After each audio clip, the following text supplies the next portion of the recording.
Bonjour, donc on va corriger dans cette vidéo les trois derniers exercices de probabilité, donc 18, 19 et 20. Et donc on commence avec le numéro 18. Juste dans ces trois exercices, en fait, on travaille sur le calcul de probabilité à l'aide d'arbres des possibles, comme dans la fin de la leçon. Alors, dans le 18, une personne a dans sa poche une pièce de 1 euro, une pièce de 50 centimes et deux pièces de 20 centimes. Elle prend dans sa poche au hasard une pièce. Elle ne la remet pas, puis elle en tire une deuxième. Donc ici, on voit bien qu'on est dans une situation où on a deux épreuves successives. Un premier choix de pièce, puis un second choix de pièce. Donc c'est ce type de situation qui se modélise très bien à l'aide d'un arbre. Le premier étage de mon arbre va représenter le premier tirage. Je vais faire autant de branches que j'ai de possibilités.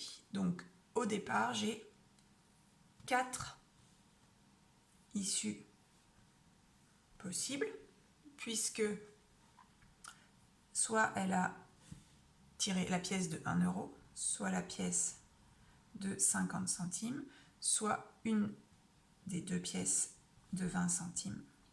Ici, je suis obligée de faire deux branches pour les deux pièces de 20 centimes, parce que si je mets juste 1, 0,5 et 0,2, je ne vais pas avoir un arbre je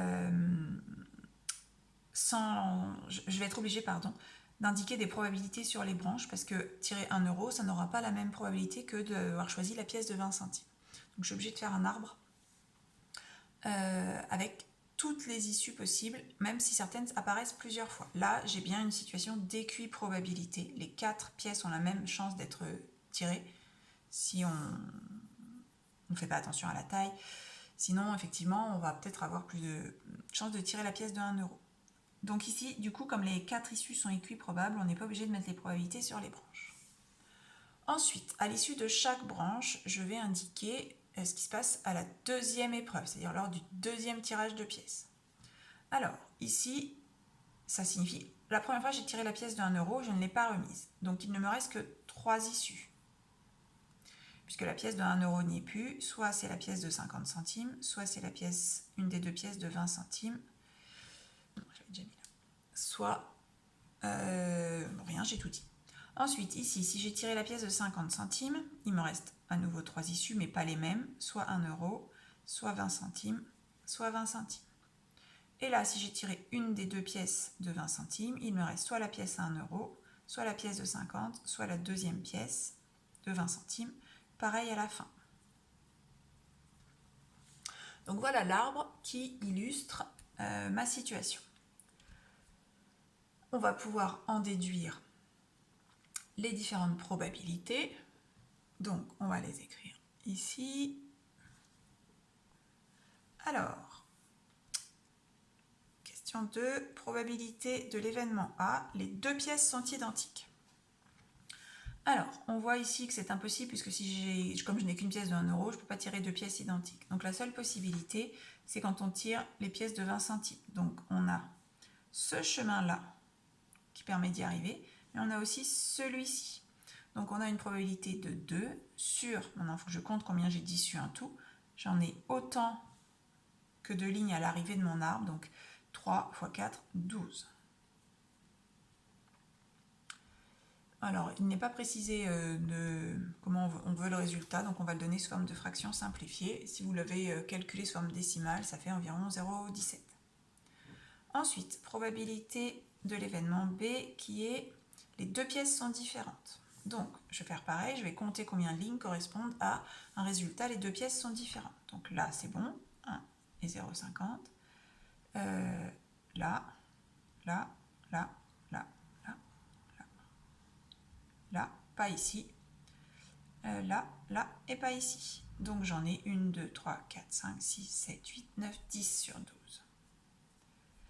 Ce qui fait 5 sixièmes. Alors, pour cette question, il y avait une autre manière de faire. L'événement B, les deux pièces sont différentes. C'est exactement le contraire de l'événement A, les deux pièces sont identiques. Donc la probabilité de B, c'est la même que la probabilité de A bar qu'on obtient en faisant 1 moins la probabilité de A. C'est-à-dire 1 moins 1 sixième, 5 sixièmes. Donc on pouvait aussi faire comme ça pour cette question. On continue avec la probabilité de l'événement C qui est la somme totale est égale à 70 centimes. Alors, il faut qu'on fasse la somme à chaque fois. Donc ici, c'est 1 plus 0,5, donc non. De toute manière, ici, comme j'ai pris 1 euro au début, je ne peux pas faire une somme de 70. Donc là, je vais avoir une somme de 70, parce que 0,50 et 0,20, ça fait 0,70. Pareil ici, et pareil ici.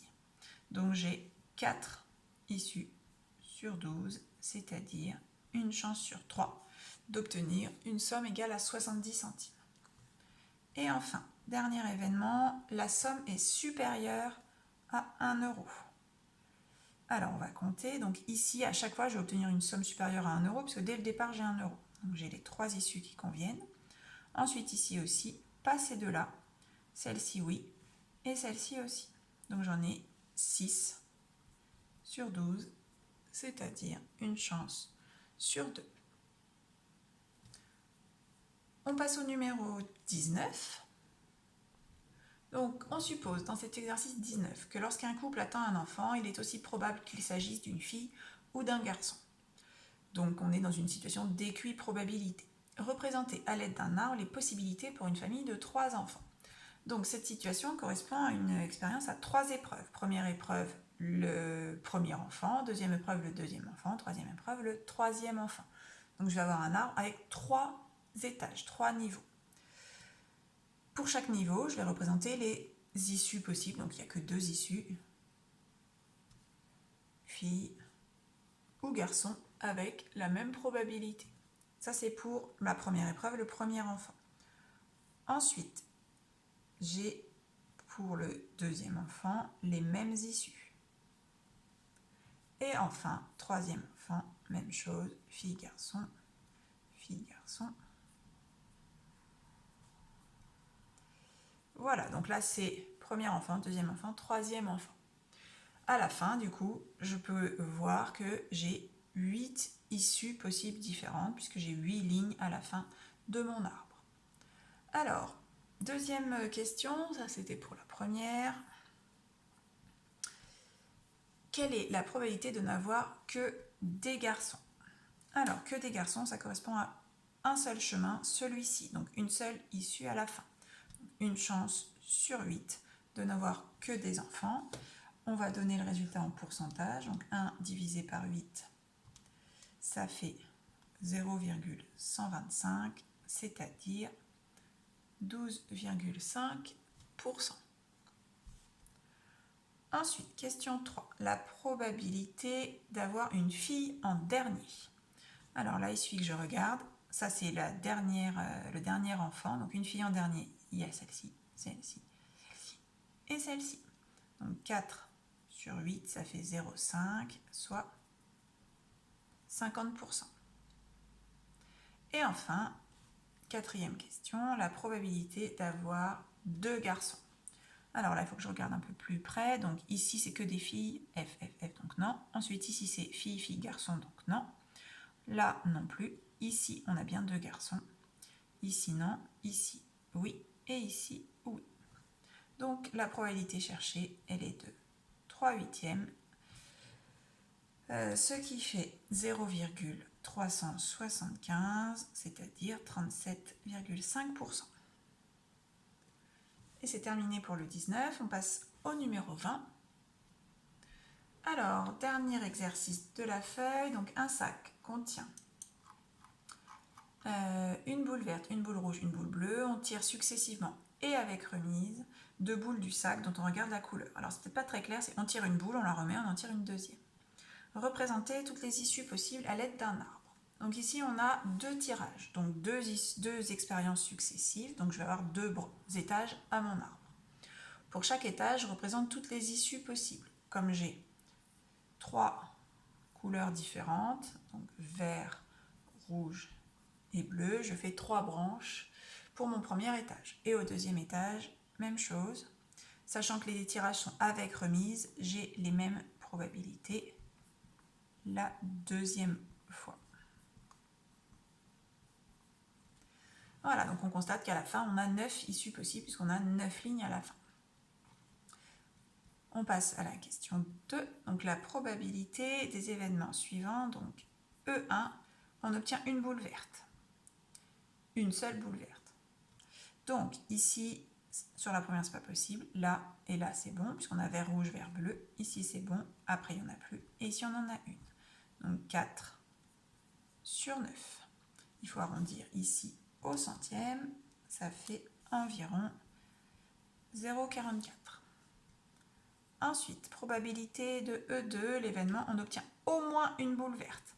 Donc par rapport à tout à l'heure, ça veut dire une ou deux.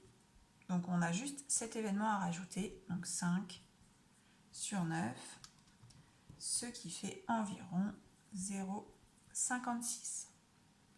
Et enfin, probabilité de l'événement 3, on n'obtient aucune boule rouge.